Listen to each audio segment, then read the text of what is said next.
There he is. Oh, he's not paying attention. What are you doing back there, D-Man? Oh, no, I'm paying attention, Les. I'm just checking my phone to see if MLB and MLBPA have come to their senses yet. What do you? I understand negotiations. This is so far apart that it's laughable. Well, if it wasn't so sad, it would be laughable. Yeah, Les, first of all, once again, you're spot on with your opening comment. I sat here last week or in a different room, but on remote here on your show last week and said, talk to me at the end of May when I think their artificial deadline is to finish these negotiations. I was supremely confident that a deal would get done. But now I got to say, the stuff that I've heard in the last 48 hours makes me nervous. I still believe there will be a season because I don't think that the owners and the players can possibly be this stupid. All right. However, these are the same, well, not the same guys, but the same entities, owners and players who said no mas to the 1994 season and blew up the World Series. So I guess if they're capable of doing that, they're capable of punting on a 2020 season during a global pandemic.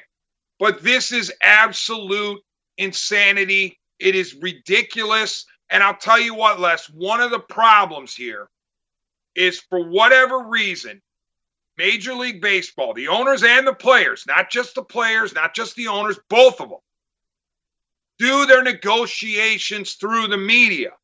Why? This is virtually the only sport that does it to this extent. You have these, again, I love all the national writers. This is not media on media crime, but you have certain national writers that are selected by certain owners or players to get their message out, and they do their fighting through the media. And then what happens then? The public relations nightmare occurs, and all of a sudden, people like you and me and the fans are screaming and yelling at them. They should be doing this behind closed doors. Don't let us see how the sausage is made, but get it done. My guess is that the other sports are that far apart too when the negotiations start. It's just as you say, we don't know about it. The owners who have the kind of money built up that they can hire the PR firms to get their side out there and know how to do it. The players don't know how to do it. Tony Clark is a former first baseman. He doesn't know how to do it. It was a good pick at the time for the head of the Players Association, but he had some chances and he blew it. I'm surprised he's still there. But to your point, probably the other sports are just as far apart. We just don't know about it. Correct, Les. And I think in this particular case, this particular negotiation, you cannot believe for certain everything that you hear or read because there's always going to be another side to it. As of now, it certainly appears like the owners are trying to squeeze the players in advance of the CBA running out at the end of 2021. But there's the other side of it potentially where the owners are like, look, we have revenue shortfalls and this is what we have to do to try to make up for it. But here's the point, and it's a point you made. We don't care. MLB, MLBPA, we don't care what your sheets look like. We don't care what your salaries might be cut to or what your revenues might be cut to. Get it done. Period. Well, one of the things the Players Association has a problem with is the sliding scale. Now, I don't have it in front of me, but it's my understanding that if this sliding scale takes place, somebody like Francisco-Lindor would be, instead of making $21 million, he'd be making like $3.5 million. And that doesn't seem right, and I'm sure there's examples the other way. But here's the sliding scale. And it says that higher earning players would take larger pay cuts. Players making the minimum would get close to all of their prorated salary. It's almost like income tax. Instead of a flat fee of 20% or whatever, it's the more money you make, the less percentage-wise you're going to pay. And that doesn't seem right to regular people out there.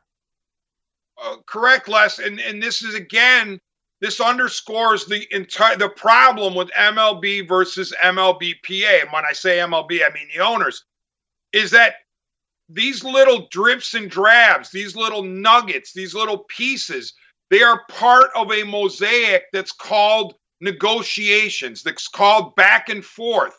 It is going to get contentious at times.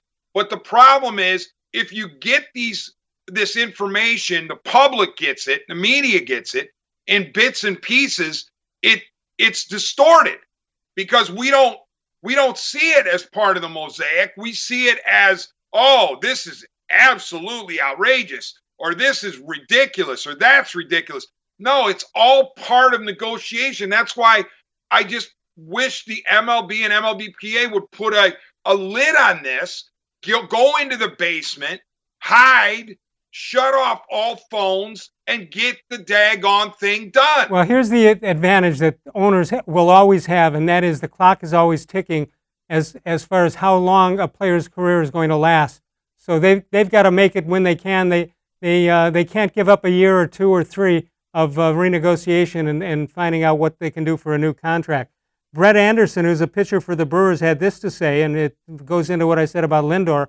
It's interesting strategy by making the most marketable players, like Trout, potentially look like the bad guys. He's absolutely right. Marcus-Stroman, who is a pitcher for the Mets, used to play for the Toronto Blue Jays. This season is not looking promising. Keeping the mind and body ready regardless. Time to dive into some after baseball life projects. Hope everybody's staying safe and healthy. Brighter times remain ahead. Well, he's right. This could be the end of baseball for some of these guys, the veteran guys, and they may not have more to latch onto in the future.